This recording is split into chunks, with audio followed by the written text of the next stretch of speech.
From Keene in the Shire, the Liberty Media capital of the world, this is Daryl W. Perry, host of FPP Radio News for Thursday, April 21st, 2016. Silver is trading at $17.61 per ounce. Gold is valued at $1,268 per ounce. And according to BitcoinAverage.com, the average price of Bitcoin is $444.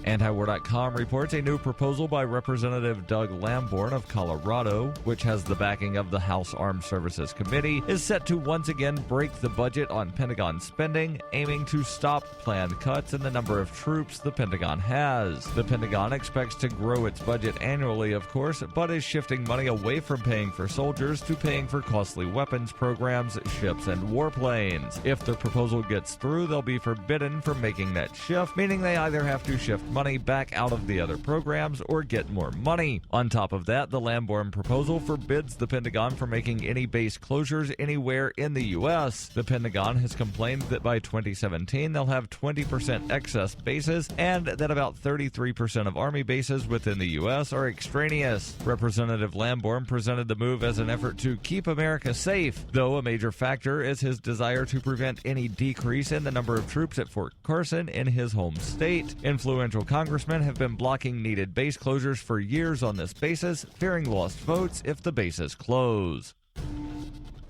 For nearly 40 years, Roberts & Roberts Brokerage has been a trusted source for buying and selling precious metals like gold and silver. They also take Bitcoin for precious metal purchases and have permanently removed the minimum purchase amount for all orders paid in the digital currency. Call Roberts & Roberts today for knowledgeable advice on buying and selling precious metals and a forward-thinking approach to new technologies. 800-874-9760 or visit online at rrbi.co.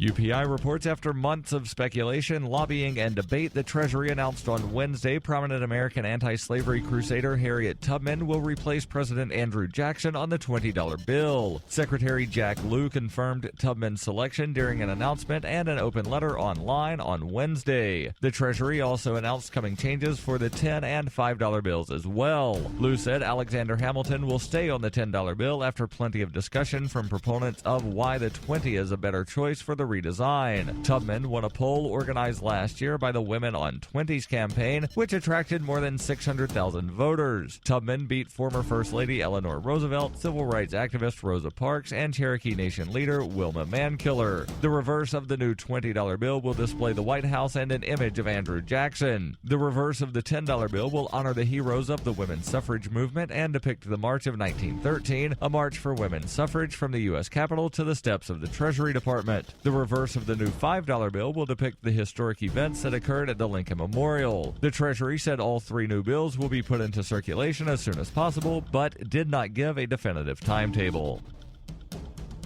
When her plush and comfy life suddenly and unexpectedly fell apart, Brooke and her dog Cloud set out to defy the odds. If this is a man's world, as they say, living on the streets is no place for a young woman. One day she awoke in the redwood forest and realized she had become a hobo, and would ultimately come to know exactly what it means to survive. How to Be a Hobo by Brooke Willett is available from Amazon.com and all major bookstores. Reuters reports a Maryland judge ruled on Wednesday that a second Baltimore police officer must testify against two other officers also charged in the death of Freddie Gray a year ago. The ruling by Baltimore City Circuit Judge Barry Williams to grant the prosecutor's motion means that Officer Garrett Miller must take the witness stand in the case that has drawn attention to police treatment of minorities. Miller will testify at the trial of Officer Edward Nero, which is scheduled to start on May 10th, and the trial of Lieutenant Brian Rice, set for July 5th. Miller and Nero were involved in Gray's death in April 2015. They have pled not guilty to second-degree assault, reckless endangerment, and 2 counts of misconduct. Rice has been charged with manslaughter, second-degree assault, reckless endangerment, and 2 counts of misconduct. The ruling by Williams came after legal wrangling over a prosecutor's bid to force another officer, William Porter, to testify under limited immunity with his own charges still pending. The manslaughter trial of Porter ended in a hung jury in December. Maryland's High Court ruled last month that Porter had to testify in the case.